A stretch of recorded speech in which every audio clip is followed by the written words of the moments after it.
ஜனவரி 7 மற்றும் 8ஆம் தேதி உலக முதலீட்டாளர்கள் மாநாடு சென்னையில் நடக்கிறது. 30க்கும் மேற்பட்ட நாடுகளில் இருந்து 100க்கும் அதிகமான வளரும் முதலீட்டாளர்கள் பங்கேற்பதற்கான வாய்ப்பை தமிழ்நாடு வழங்குகிறது. வர விரும்புவோர் கீழே குறிப்பிட்டுள்ள இணையதளத்தில் பதிவு செய்யவும். தி சென்னை சில்க்ஸின் கிறிஸ்துமஸ் மற்றும் நியூ இயர் சேல்.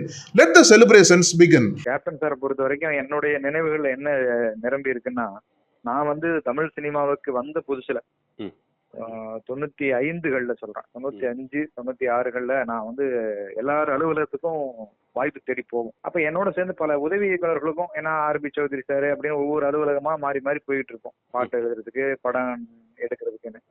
அப்ப எல்லாருமே பாத்தீங்கன்னா அங்கங்க சந்திச்சுப்போம். ஆனா எல்லாரும் ஒருமே கூடுற இடம் எதுன்னு பாத்தீங்கன்னா 1 மணிக்கு சரியா சாலிகிராமத்துல இருக்கிற கேப்டன் சார் ஆபீஸுக்கு தான் வருவோம். என்ன காரணம்னா, காலையில இருந்து வெளியில நம்ம சாப்பிட்டு இருக்க மாட்டோம். ஆனா அப்பெல்லாம் காலை சாப்பாடுங்கிறதே ஒரு டீயும் இதுவுமா தானே இருக்கும். முடிச்சிட்டு மதிய உணவுக்கு சரியா 1 மணிக்கு அங்க போனா, அங்க மட்டும்தான், அந்த அலுவலகத்துல மட்டும்தான் வாய்ப்பு கிடைக்கும். அதே சமயத்துல அதை தாண்டி வயிற்றுக்கான உணவும் கிடைக்கும். அப்படி ஒரு சிஸ்டத்தை அவர் ஏற்படுத்தி வச்சிருந்தாரு. இது எங்கேயுமே நீங்க பார்த்திருக்க முடியாத ஒரு விஷயமா இருக்கும். வாய்ப்பு கேட்கிறவனுக்கு முதல்ல வயிறார சாப்பாடு போட்டு அதுக்கப்புறம் தான் அவன்கிட்ட பேசுறது அவருடைய வழக்கம். அதை மீறி அவர் ஒரு 2:30 மணிக்கு தான் வருவாரு. பார்த்த உடனே சாப்பிட்டியா அப்படின்னு கேட்டுதான் உள்ள போவார். அவர் விருந்தோம்பலை பத்தி நிறைய பேர் சொல்லியிருப்பாங்க. ஆனா என்னுடைய அனுபவத்துல இது ஒரு மிக மிக முக்கியமான, ஏன்னா அந்த ஒரு சம்பாத்தியமே இல்லாம இருக்கிற கலைஞர்களுக்கு, வாய்ப்பு தேடுற கலைஞர்களுக்கு மதியான நேரத்துல ஒரு வேடந்தாங்கல் மாதிரி இருந்த ஒரு இடம் தான் கேப்டன் சாரோட ஆபீஸ். அதுக்கப்புறம் எனக்கு ஒவ்வொரு படமா அவருடைய இதுல நரசிம்மா தான் எனக்கு முதல்ல கொடுத்தாரு அவர் பாடல் எழுதுறதுக்கு. அந்த இதுதான் அவருடைய அறிமுகம் எனக்கு ஆரம்பமாகி பாடல்கள் எழுத ஆரம்பிச்சு, அதுக்கப்புறம் தவசி, அப்புறம் சொக்கத்தங்கம், அதுக்கு பிறகு வானத்தை போல அப்படின்னு அவர் வானத்தை போல அவர்கிட்ட நான் எழுதுனதுக்கு பிறகுதான் என்னுடைய பெயர் மிக பிரபலமாகவும் மாறுறதுக்கு காரணமாக இருந்த ஒரு முக்கியமான ஒரு நபர் கேப்டன் சார். அதுவே முக்கிய நல்ல ஒரு சம்பவம் என்னன்னா, சொக்கத்தங்கம் படப்பிடிப்புக்கு என்னுடைய குருநாதர் பாக்யராஜருடைய டைரக்ஷன் படம். அப்ப நான் பொள்ளாச்சி ஷூட்டிங் போயிருக்கேன். போயிருக்கும் பொழுது அங்க பாடல்கள் எழுதிட்டு இருக்கோம், அதுக்கான விவாதம் நடந்துட்டு இருக்கு. அவரு சாப்பிடுறாரு. அப்ப உடனே நான் அப்பெல்லாம் ரொம்ப சாதாரணமான ஒரு நிலையில இருக்கிற ஒரு கலைஞர். அப்ப என்ன கூப்பிட்டு அவர் பக்கத்துல உட்காரச்சே, கவிஞர் வந்திருக்காருப்பா, சாப்பாடு போடு அப்படின்னு அந்த கவிஞர்ங்கிற மரியாதையை அவ்வளவு பெரிய பெரிய டெக்னீஷியன்ஸ் இருக்கும்போது கூட அவங்களுக்கு சமமா உட்கார வச்சு, அவருக்கு என்ன உணவு போடுறோமோ அதையும் என்ன சாப்பிட வச்சு, அப்புறம் ரொம்ப நேரம் நல்லா பேசிக்கிட்டு இருந்து அனுப்பிச்சாரு. அதை விட இன்னும் முக்கியமானது, என்னுடைய திருமணத்துக்கு வரணும் சார் நீங்க கண்டிப்பா, அப்படின்னா ரொம்ப நெருக்கமா அந்த சமயத்துல பழகிட்டு இருந்த காலகட்டம் அது.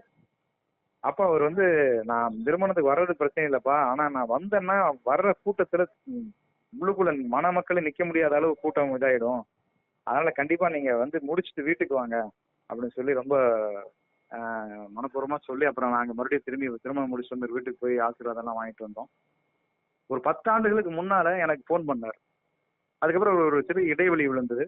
அவர் கட்சி ஆரம்பிச்சு அந்த பயணத்துல பரபரப்பா இருந்த சமயத்துல 10 ஆண்டுகளுக்கு முன்னால எனக்கு ஒரு போன் பண்ணாரு. பண்ணிட்டு, எப்பா நீ என்ன படத்துக்கு மட்டும் தான் பாட்டு எழுதியா அப்படின்னு. இல்லண்ணே சொல்லுங்கண்ணே அப்படின்னா. இல்ல என்னுடைய கட்சி பாட்டு ஒண்ணு எழுதணும், நீ எழுதுறியா அப்படின்னு கேட்டாரு.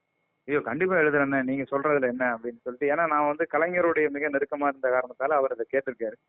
அதுக்கப்புறம் அந்த பாடல் எழுதிருக்கான சந்தர்ப்பம் அமையல. மீண்டும் அதை எனக்கு யாரும் தொடர்பு கொள்ளல, கேட்டதோட சரி.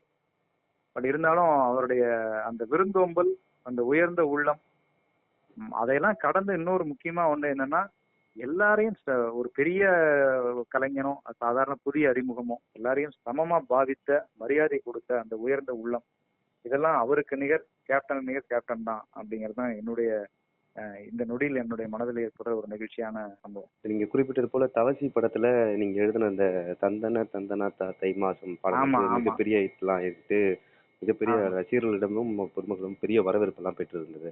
அந்த சமயத்துல நீங்களும் உங்களுக்கும் தலைவர் விஜயகாந்த் அவர்களுக்குமான பழக்கம் எப்படி இருந்தது? நீங்க மறக்க முடியாத ஏதாவது நினைவுகள் இருக்கா? இல்ல அவர் உங்ககிட்ட தனிப்பட்ட முறையில ரொம்ப சிலாகித்து பரிமாறிக்கொண்ட கருத்துக்கள் ஏதாவது பகிர முடியுமா? சார் அது எப்படின்னா, தவசி படத்தை பொறுத்த வரைக்கும் நீங்க சொன்ன மாதிரி அதுல எல்லா பாடலுமே ரொம்ப பிரமாதமான பாட்டு. முண்டாசு சூரியனே அந்த பாட்டாகட்டும், இல்ல நீங்க சொன்ன தந்தன, அதை விட குறிப்பா அந்த வாராறு வாராருன்னு ஒரு பாடல் இருக்கும். அதுதான் இன்னைக்கு என்னோட ஸ்டேட்டஸாக போட்டேன். ஏழை இமயமலை எங்க ஊரு சாமி மேல 8 தசை நடங்கு 8 வச்சு வாராரு. அந்த பாடலை தான் ரொம்ப பாராட்டினார். எப்படிப்பா இந்த மாதிரி எழுதுனேன் அப்படின்னு ரொம்ப பாராட்டி சொன்னாரு. அப்ப நான் சொன்னேன், இது வந்து ஒரு ஹீரோக்கு எழுதுற மாதிரி எழுதல, உங்களை நான் கூர்ந்து கவனிச்சதும் உங்க கூட பழகினதையும் வச்சு அப்படியே தத்ரூபமா உங்களுக்காக எழுதின பாட்டு. இது ஒரு கதாநாயகனுக்கோ கதாபாத்திரத்துக்கோ எழுதல, சினிமாவில் நடிக்கிற கதாநாயகனுக்கோ இல்ல சினிமாவில் இருக்கிற அந்த கதையில இருக்கிற கதாபாத்திரத்துக்கோ எழுதல, ஒரிஜினலா உங்களுடைய சுயத்துக்கு எழுதின பாட்டு தான் இந்த பாடல் அப்படின்னு. ஸோ அந்த தவசி பாட்டை வந்து அவர் அப்படித்தான் ரொம்ப சிலாகித்து சொன்னாரு. அதை விட அவர் ரொம்ப பிடித்த பாட்டு எங்கள் வீட்டில் எல்லா நாளும் கார்த்திகை, வானத்தை போல படத்துல எழுதின பாட்டு. அதே போல காதல் வெண்ணிலா பாடலும் சரி. அதுல இருந்து அந்த பாடல்கள் வெற்றி அடைஞ்சதுல இருந்து அவருக்கு ரொம்ப சந்தோஷம். ஏன்னா நான் வந்து அவருக்கு அறிமுகமாக முன்னால இருந்தே அவர்கிட்ட வாய்ப்பு தேடி போயிட்டு இருந்தேன்னு அவருக்கு தெரியும். நமக்கு முன்னால வந்து நின்று வாய்ப்பு கேட்டுட்டு இருந்த ஒரு பையன் வந்து இன்னைக்கு நல்ல நிலைமையில இருக்கான் அப்படிங்கறது அவருக்கு ரொம்ப மகிழ்ச்சி. நக்கீரன் டிவிக்கு சப்ஸ்கிரைப் செய்யுங்கள். உங்கள் ஆதரவே எங்கள் பலம். ஆசிரியர்களுக்கு நண்பனாகவும் மாணவர்களுக்கு ஆசானாகவும் திகழும் தேர்வு வழிகாட்டி. ஒவ்வொரு பாடத்திற்கும் அனுபவமிக்க ஆசிரியர்களின் துல்லியமான தெளிவான விடைகள். CNC இருக்கு, தேர்வு பயம் எதற்கு? இது தீரன் பப்ளிஷிங் ஹவுஸ் விற்பனை வெளியீடு.